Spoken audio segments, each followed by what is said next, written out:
Welcome in, everyone. This is Jordan with Ravens Flash Report. Today I'm going to do something a little bit different, and we're going to go through a mock draft simulator on NFLmockdraftsimulator.com.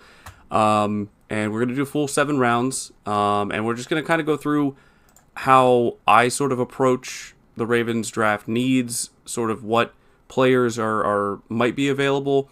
Obviously, each of these websites, PFF, Draft Buzz, a whole bunch of different sites, they're going to have a different board. So where each player fits, whether they're first round, second round, mid, late, whatever, is going to be a little bit different. But just, something fun that we can try.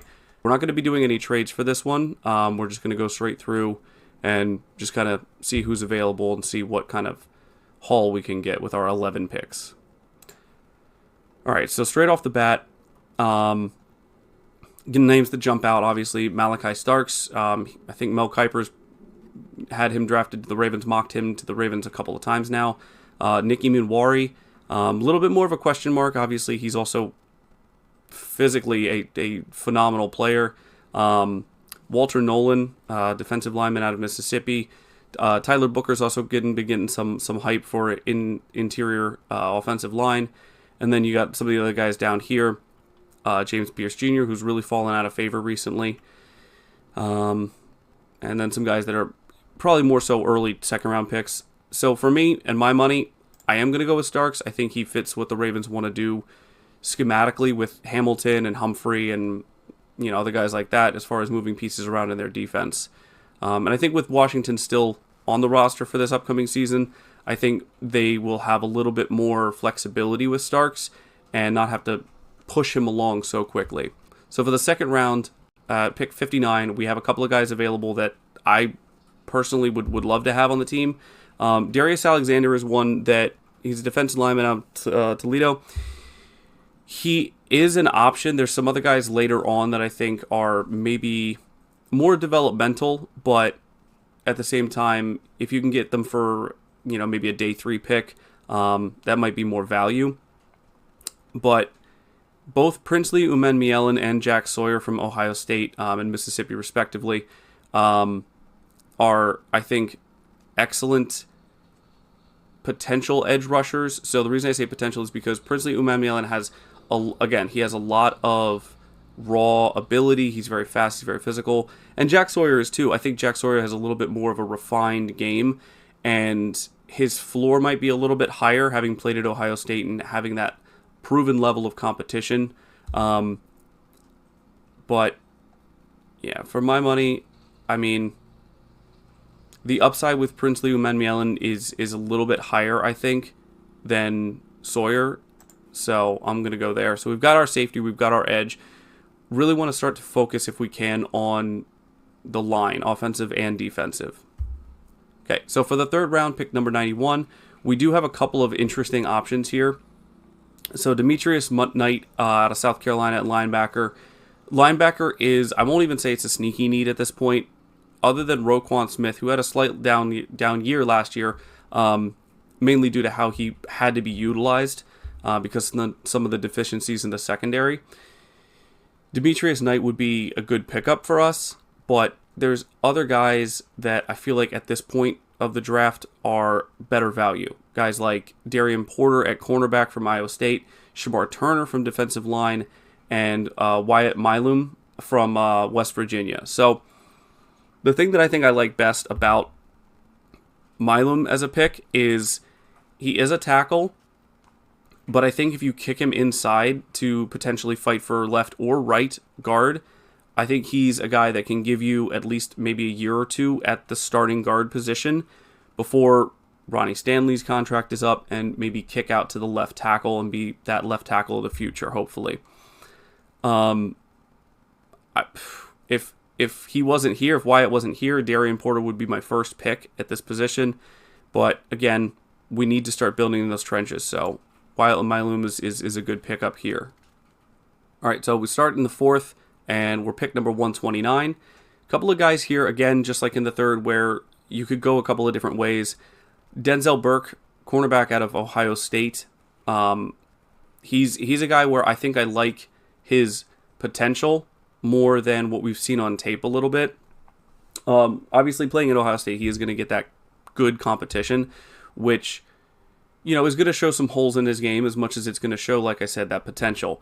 Damian Martinez, running back out of Miami, he's a guy that I really like. If he falls to the fifth, I think the Ravens should definitely take a look at him. Guy's like 6 foot, over 1,000 yards, just a workhorse kind of back, kind of like a Gus Edwards type of back. But then other than Denzel Burke, Deion Walker, defensive lineman out of Kentucky, he's another guy that has some, again, potentially a high ceiling, but that floor is a little shaky, and he's still a developmental piece.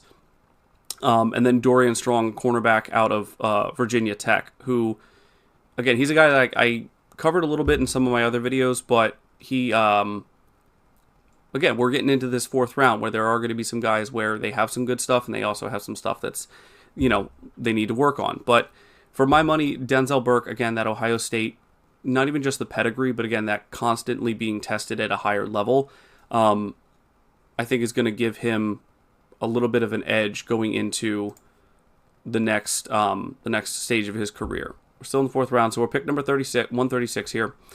So some of the guys are still available. Deion Walker is still available out of Kentucky. Dorian Strong, which, we could double dip at corner here and get a couple of good guys here. Mondon Jr. out of Georgia is another one. He's more of the athletic linebacker, sort of more raw prospect as far as not refined in the coverage aspect, which is kind of what the Ravens are looking for. And then as far as some other guys a little bit further down, we do have to look around over here just because it's a big jump from 136 to 176. So some of these guys that you're seeing on here right now might not be available when we get to the fifth. Deion Walker, the issue that has come up a little bit with Deion Walker is sometimes he takes plays off. Sometimes that drive is not really there. And for me, that's a bigger red flag than if somebody has sort of a technical issue or needs to add weight or something like that, or simply needs more reps. Just because when you get to that next level, like the Ravens are an organization where they love guys that love football. And not to say that can't be, that motivation can't be worked on. But if you're in a rotation and we need you when you are on the field to produce, inconsistent commitment is not something that I want to see from my defensive line. So I'm actually going to go Dorian Strong. You can never have enough cornerbacks. And with Jalen Armour-Davis always seemingly injured or at least off the field, I want to have, and TJ Tampa also redshirting his rookie season, I want to have some options for some young cornerbacks as well. So getting into the fifth round, pick number 176. And we got a couple of options here. A couple of guys that I wasn't sure were going to be available, but are, and I'm very glad that they are. And one of those is Ty Felton here for wide receiver out of Maryland. Jackson Slater out of Sacramento State, interior offensive line. And Chase Lunt out of UConn at that tackle position. So Chase is going to be a little bit more of a developmental tackle. But again, we do need swing tackles. We do need guys that can, not necessarily expected to start, but could develop into that in their, second, third year, something like that. Having said that, I am going to go Jackson Slater. I know we just picked up Mylum out of West Virginia to potentially be fighting for that guard spot, but more competition at the guard position is not a bad thing. And if you have 4 guys fighting over 2 spots and, oh no, I have 4 really good guys, or 4 potential starters, that's a good problem to have. We're in the 6th round now, pick 183. And Ty Felton is still just sitting there. And I gotta, at this point, I gotta go out and get him. We could potentially still look at another wide receiver a little bit later, but again, I do like Ty Felton's game. I like what he did at Maryland, and I think he could definitely get a little bit more production. Okay, pick number 203.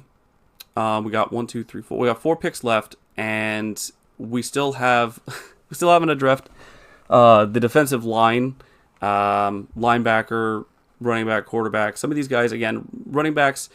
Linebackers, you can maybe look at getting some of these guys undrafted. But some of these other positions we really should start looking at. So let's just see who's available left from the defensive line. So Tonka Hemingway out of South Carolina. He's another guy where I think, again, in a rotational part of this game, I think he could develop into a nice, maybe not Matabike or even Travis Jones level, but again, a good rotational piece that can add, especially run blocking, which we do need, especially from those rotation, those early down guys. Give those pass rush interior guys a little bit of a break.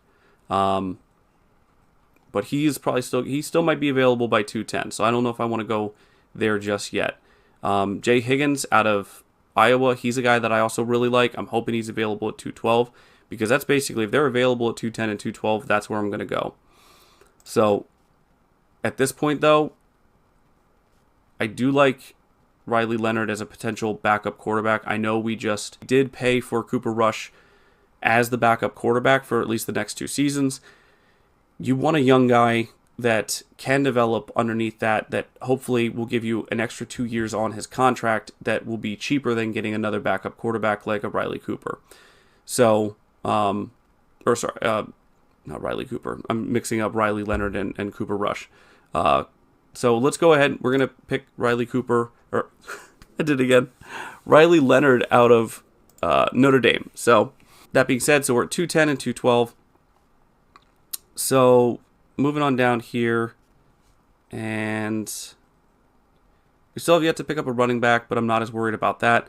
So Tonka Hemingway is still available at 198. Jay Higgins is still available at 200. I'm going to try to risk it, and I'm going to try to not take them right now, mainly just because we haven't had a tight end pickup yet, and I do think the Ravens are going to spend something, at least a little bit, on tight end. And Aronde out of Syracuse, I think, is a good option. There have been a couple of good options that we passed on, but I think his athleticism, will give the Ravens at least an option for a third or fourth tight end. Call it from the practice squad, a guy that can, play on special teams, things like that.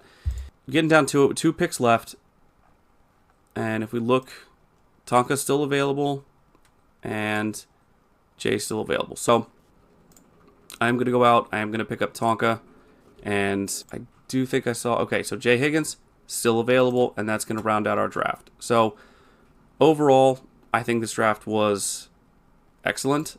So we have, potential safety starter next to Kyle Hamilton after the season, or maybe even during the season. Princely Umanmielen, potential future pass rusher on the outside. Wyatt Mailoom, again, fighting for that guard position, either left or right, and then potentially swing tackle for the future, or maybe even left tackle, hopefully. Depending on what they do with Rosengarten, you might move over. We don't know. But then a couple of good cornerback pickups in the 4th with Denzel Burke and Dorian Strong. Jackson Slater, another guy to come in and compete for a guard position. Ty Felton, a cheap, I believe 6th round at this point for a wide receiver out of Maryland. I think that's going to be some good value pickup right there. He might make his way onto the roster. I hope so, as maybe like the 5th or 6th. And again, backup quarterback potential in Riley Leonard. Athletic tight end. Showed some promise at Syracuse, at least for going out catching passes and whatnot. And then Tonka Hemingway and Jay Higgins as some fill-in depth guys that can either compete for rotation or maybe developmental guys on the practice squad to look at in the future. But so I hope you guys enjoyed. If you did, go ahead and hit the like button. Subscribe if you're new around here. Comment down below some of the guys that you would rather have taken given the selections that we had. Stay safe out there, and go Ravens.